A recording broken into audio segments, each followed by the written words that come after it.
Gel sen gel qadan Allah'ım səni. Şaxını da bildinəm vaxtı çatırdı. Geleceğim de şaxın taxtı çatırdı. Yəqin yaşına onun vaxtı çatırdı. Gel sen gel qadan Allah'ım səni. Gel sen gel qadan Allah'ım səni. Özün açım olmayan xainlər. O qədər səndə oldu yerinə qayınlar. Olanmadı bunlar yerinə qayınlar. Sabahdan səni gözləyir qoyunlar. Gəl sən gəl qadan Allah'ım sənin. Gedirsən ged qadan Allah'ım sənin. Mən də demirəm hər söhbətimi günahdan. Yaranmadım mən yediyim tamahdan. Qoyunları sən gəl apar sabahdan. Gəl sən gəl qadan Allah'ım sənin. Gedirsən ged qadan Allah'ım sənin. Əlvücü basal cübündə xəzniyə. Görüm sözde şair orada söz diye. Görüm sözde şair orada söz diye. Hürmetin varsa eline gizliye. Gel sen gel qadan Allah'ım senin. Gedirsən ged qadan Allah'ım senin. Gedirsən ged qadan Allah'ım senin. Ama mən də girməmişəm valla civiye. O kadar söhbətimdə düşüb əbiyə. Sen çanla gideriz piviye. Gelirsen gel qadan Allah'ım senin. Gedirsən ged qadan. Mən nə qədər sözümü özüm meydanam. Yeri gələndə mən hamıya heyranam. Adım olsun bir adıma qurbanam. Gelirsən gel qadan Allah'ım senin. Sen de varsan bir Allah'ın belası. Özüm önüm havadan gelir yavaşsan. Ben ne bileyim kardeş söze sonarsam. Gelsen gel qadan Allah'ım senin. Gedirsən ged qadan Allah'ım senin.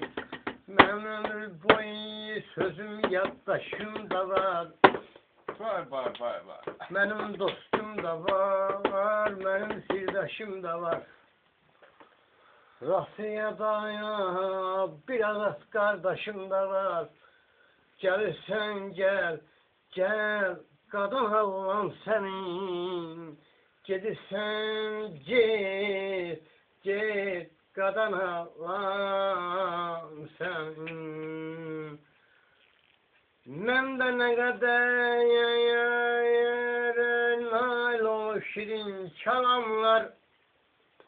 Muğamatdan xanəndəkə mən oxuyuram muğamlar. Səni gözləyir ayazat. Burada nə qədər adamlar. Gelirsən gel qadan Allah'ım senin. Düzü sözden her şey temizleyirler. Azatı adım izleyirler. Ama azat bilmir onu gözleyirler. Gelirsən gel qadan Allah'ım senin. Surət özünə görə qardaş gündəmin var sənin. Sən sevincin var sənin. Həm qəmin var sənin. Fəxrlə Polat kimi, Elçin kimi, Zakir kimi, Rövşən kimi əmin var sənin. Gəlirsən Azad kimi əmin var sənin. Gəlirsən gel qadan. Ne oldu sarısı söhbət açılanda. Söhbətlərdən kimsə qaçılanda. Oturdum Elçin evində işıq saçılanda.